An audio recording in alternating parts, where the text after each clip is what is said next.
Hidden in plain sight exists a group shrouded in secrecy and controversy, the Exclusive Brethren, also known as the Plymouth Brethren Christian Church. Their name evokes whispers and unease.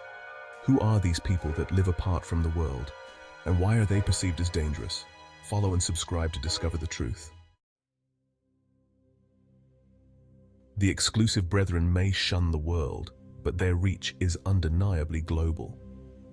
From the quiet suburbs of Australia and New Zealand to the bustling cities of North America and Europe, their communities exist in a parallel society. Their influence extends far beyond their small numbers, reaching into the corridors of power. Their businesses thrive, benefiting from their closed network and loyalty. Their children are educated in their own schools, shielded from the outside world. To the casual observer, the Exclusive Brethren may appear unremarkable. They dress modestly, avoiding outward displays of wealth or individuality. Their lives are structured around prayer, work, and family. But this outward conformity masks a deep-seated intolerance for dissent. To question is to rebel. To leave is to face the ultimate sanction, shunning, a complete ostracization from their community. Secrecy is the lifeblood of the Exclusive Brethren. They operate in the shadows, avoiding media scrutiny. Their meetings are closed to outsiders, their practices shrouded in mystery. Former members have come forward with disturbing accounts of psychological manipulation. To understand the Exclusive Brethren, we must journey back to the early 19th century, a time of immense religious and social upheaval in Britain. The Industrial Revolution was reshaping the landscape, challenging traditional values. Within this turbulent era, a new religious movement began to take shape. This movement, known as the Plymouth Brethren, emerged in Plymouth, southwest England. It attracted a diverse group of individuals, united by their disillusionment with the established church. However, beneath this facade of unity, tensions were brewing. The Brethren's commitment to biblical literalism created fertile ground for disagreement. With no central authority, individual congregations grappled with complex theological questions. This fundamental disagreement eventually erupted into a full-blown split between open and exclusive movements, dividing the movement and setting the stage for the Exclusive Brethren. At the heart of this divide stood two figures, each with a distinct vision for the Brethren movement. George Muller, a German-born evangelist, was renowned for his work with orphans in Bristol. John Nelson Darby, an Anglo-Irish theologian, championed the Exclusive Brethren viewpoint. In 1848, tensions between opposing viewpoints boiled over. A minor dispute in Bethesda Chapel, Bristol, sparked the split. The issue was about a visiting brother's views on communion. Darby saw it as a dangerous compromise. He argued tolerance would corrupt the movement. Darby's stance led to an irreconcilable split. This action sent shockwaves through the movement. The split shaped the destiny of the Exclusive Brethren. The schism of 1848 sent shockwaves through the Brethren movement. But for John Nelson Darby, it was a vindication. His influence among the Exclusive Brethren swelled, his every word treated as gospel. Darby embarked on a relentless campaign to solidify his doctrines and consolidate his authority. He penned countless letters, pamphlets, and treatises, dissecting scripture with meticulousness. His central message remained unchanged. The true church consisted solely of those who adhered to his strict interpretation of scripture. Any association with those outside this narrow circle was deemed spiritually dangerous. In 1848, Darby penned a document that would define the Exclusive Brethren's reputation for rigidity and intolerance. The circular letter formally severed ties with George Muller and his followers. Distributed widely, it was a manifesto for Darby's uncompromising vision. Darby accused Muller of compromising the church's purity. The impact was immediate and divisive. Assemblies had to choose sides, aligning with Darby or facing exclusion. While Darby's forceful personality initially held the Exclusive Brethren together, the emphasis on individual interpretation contained the seeds of future divisions. Minor differences widened into chasms of disagreement, threatening the unity of the Exclusive Brethren. As Darby's influence waned, the seeds of division sprouted, leading to further fractures.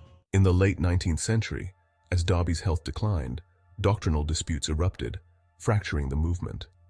Frederick Edward Raven, a prominent Brethren elder, questioned Darby's doctrines, particularly the nature of Christ. Raven argued for a nuanced understanding, challenging Darby's separation of Christ's divine and human natures. His teachings sent shockwaves through the exclusive Brethren community. Accusations of heresy flew, dividing assemblies and pitting brother against brother.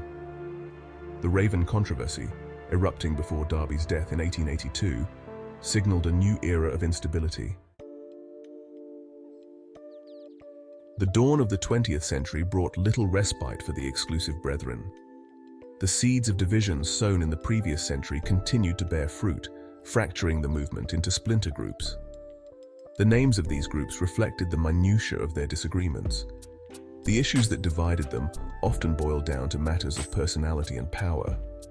Charismatic leaders emerged within various assemblies, attracting loyal followers and further splintering the movement. The very structure of the exclusive Brethren made it particularly susceptible to further splits. The 20th century presented new challenges for the exclusive Brethren. The rise of mass media and the growing secularization of society challenged their core beliefs. The Brethren responded by tightening their grip on their members, enforcing stricter rules, and retreating further into isolation. Modern technology was either strictly regulated or outright banned. Contact with non-members was discouraged or forbidden, reinforcing their sense of being a chosen people. This siege mentality further isolated them from mainstream society, fueling suspicion and mistrust. Amidst ongoing fragmentation, a pivotal event occurred in 1970 that would have far-reaching consequences.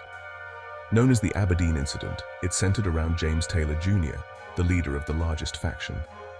Taylor, who had inherited leadership in 1953, was a figure of immense authority. His pronouncements were treated as gospel. However, in July 1970, Taylor was accused of inappropriate behavior. The reaction was swift and decisive. Taylor, denying any wrongdoing, moved quickly to consolidate power. Assemblies were forced to choose sides, either affirming allegiance to Taylor or facing expulsion. The Abyssine Incident ripped through the community, leaving shattered families and broken friendships. The legacy of bitterness lingers to this day. The incident exposed deep fissures and led to a significant split in the movement. A house divided, the fragmentation continues. The Abyssine Incident marked a turning point, leading to further fragmentation and isolation. Those loyal to James Taylor Jr. consolidated their power, enforcing stricter rules. This faction became known as the Plymouth Brethren Christian Church, the PBCC. Those who opposed Taylor's actions broke away, forming independent groups. These groups differed in their interpretations of specific teachings and church governance. The fragmentation did little to lessen their controversial reputation. Accusations of cult-like behavior and financial irregularities continued to dog the movement. The PBCC faced intense scrutiny for its practice of shunning. They continued to view themselves as a chosen people persecuted by a hostile world. Behind closed doors, the inner workings of the exclusive Brethren. To grasp the enigma of the exclusive Brethren, one must peer beyond their facade. Their meeting halls give no hint of the rigid doctrines within. These halls are stark, utilitarian spaces designed to minimize distraction. Step inside during a service, and you'll be struck by the atmosphere of solemnity. Men and women sit separately, their attire a study in conformity. The men exude quiet authority, while the women embody demure submissiveness. There are no hymns, no musical instruments, no outward displays of emotion. Worship is a solemn, introspective affair centered around Scripture. Services, often lasting several hours, reflect their unwavering belief in the Bible. Central to their belief system is the concept of separation from the world. The world outside is seen as a place of sin and temptation. Maintaining their distance from this perceived corruption is paramount. This constant struggle against the encroaching darkness defines their lives. A life apart beliefs and practices. The exclusive Brethren's commitment to separation manifests in myriad rules. Television, radio, and the internet are generally forbidden. Higher education is often discouraged, particularly for women. Social interaction with non-members is strictly limited. Marriages are carefully arranged within the community. To marry outside the faith is an unthinkable transgression. This emphasis on separation extends to mundane aspects of life. Their clothing serves as a visible marker of their otherness. Their homes are generally devoid of personal touches. Their lives are tightly controlled, choices dictated by rules. To question these rules invites censure and the threat of expulsion. A global shadow. The exclusive brethren cast a long shadow across the globe. Their communities operate with uniformity, governed by rigid doctrines and separation from the world. Their businesses flourish, benefiting from their close-knit nature. Their political influence is discreet, but incredibly significant. Their conservative values earn them a place at the table of power. Their wealth advances their agenda and protects their interests. Their impact is profound and most often unrealized, with the movement profiting off of crisis. Follow and subscribe for more of these findings.